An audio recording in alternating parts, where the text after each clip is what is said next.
एक लोक कथा के अनुसार ये बात एक संत ने राजा को बताई थी। जानिए ये लोक कथा के अनुसार पुराने समय एक राजा अपने जन्मदिन पर बहुत खुश था। उसने सोचा कि आज मैं किसी एक व्यक्ति की सारी इच्छाएं पूरी करूंगा। राजा के जन्मदिन पर दरबार में भव्य आयोजन हुआ। प्रजा अपने राजा के जन्मोत्सव में शामिल होने के लिए दरबार में पहुंची थी। प्रजा के साथ ही एक संत भी वहां पहुंचे। संत ने राजा को जन्मदिन की शुभकामनाएं दी।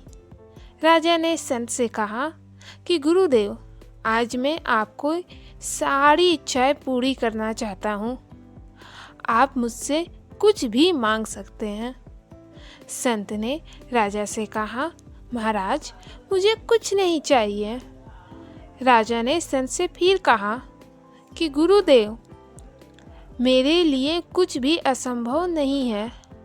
आप अपनी इच्छाएं बताएं, मैं उन्हें जरूर पूरी करूंगा।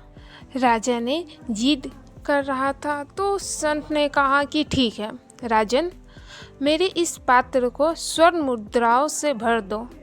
राजा ने कहा कि ये तो बहुत छोटा काम है, मैं अभी इसे भर देता हूँ। राजा ने जैसे ही अपने पास रखी हुई मुद्राएं उसमें डाली, सभी मुद्राएं गायब हो गई।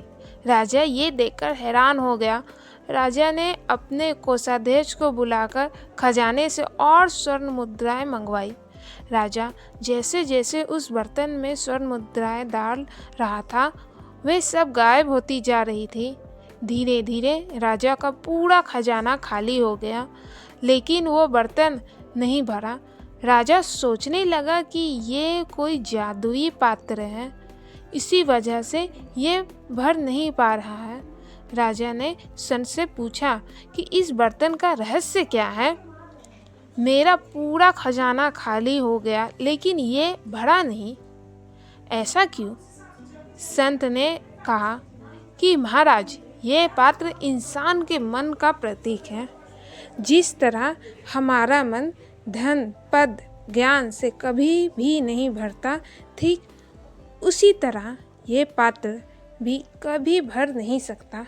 हमारे पास चाहे जितना धन आ जाए, हम कितना भी ज्ञान अर्जित कर लें, पूरी दुनिया जीत लें, तब भी मन की कुछ इच्छाएं बाकी रह जाती हैं। हमारा मन इन चीज़ों से भरने के लिए बना ही नहीं है। संत ने आगे कहा कि जब तक हमारे मन भक्ति की भावना नहीं आती, तब तक यह खाली ही रहता है। इसलिए व्यक्ति को इन सांसारिक चीज़ों की ओर नहीं भागना चाहिए। हमारी इच्छाएं अनंत है, ये कभी पूरी नहीं हो पाएगी। इसलिए जिस स्थिति में है उसी में प्रसन्न रहना चाहिए। यही सुखी जीवन का सूत्र है। संतुष्ट रहें और भगवान की ओर मन लगाना चाहिए। जो लोग अपनी चीज़ों से संतुष्ट रहते हैं, वे हमेशा सुखी रहते हैं। अगर कोई व्यक्ति दूसरों की चीज़ों के प्रति आकर्षित होता है और खुद की सुख सुविधाओं को महत्व नहीं देता है, हमेशा असंतुष्ट रहता है और वो कभी भी सुखी नहीं हो सकता है।